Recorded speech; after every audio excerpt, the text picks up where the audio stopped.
റോമാലേഖനം 5-ാം അധ്യായം 8-ാം വാക്യത്തിൽ പറയുകയാണ്, ക്രിസ്തുവോ നാം പാപികളായിരിക്കുമ്പോൾ തന്നെ നമുക്ക് വേണ്ടി മരിച്ചിരിക്കയാൽ ദൈവം തനിക്ക് നമ്മോടുള്ള സ്നേഹത്തെ പ്രദർശിപ്പിക്കുന്നു.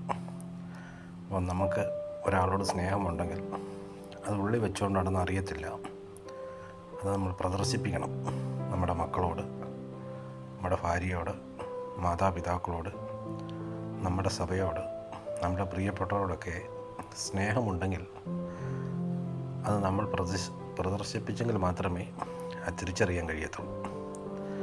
അപ്പോൾ ക്രിസ്തുവിൻ്റെ സ്നേഹം ഇവിടെ പറയുന്നു, ക്രിസ്തു നാം പാപികൾ ആയിരിക്കുമ്പോൾ തന്നെ നമുക്ക് വേണ്ടി മരിച്ചിരിക്കയാൽ ദൈവം തനിക്ക് നമ്മോടുള്ള സ്നേഹത്തെ പ്രദർശിപ്പിച്ചിരിക്കുകയാണ്.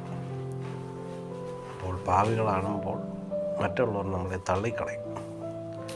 എന്നാൽ തള്ളിക്കളയാതെ നമുക്ക് വേണ്ടി പുത്രനെ ഏൽപ്പിച്ചു തന്ന് നമ്മോടുള്ള സ്നേഹത്തെ പിതാവായ ദൈവം വെളിപ്പെടുത്തിയിരിക്കുകയാണ്. ഈ ലോകത്തിൽ വെച്ച് നമുക്ക് കിട്ടാവുന്ന ഏറ്റവും വലിയ സ്നേഹം പിതാവായ ദൈവത്തിൻ്റെ സ്നേഹമാണ്. ക്രിസ്തുവിനെ നമുക്ക് വേണ്ടി തന്ന്, നമുക്ക് വേണ്ടി അവസാനത്തുള്ളി രക്തമൂറ്റിത്തന്ന് ആ സ്നേഹമാണ് ഈ ലോകത്തിൽ ഏറ്റവും വലിയ സ്നേഹം. ആ ദൈവത്തെ നമുക്ക് സ്നേഹിക്കാം. God bless you.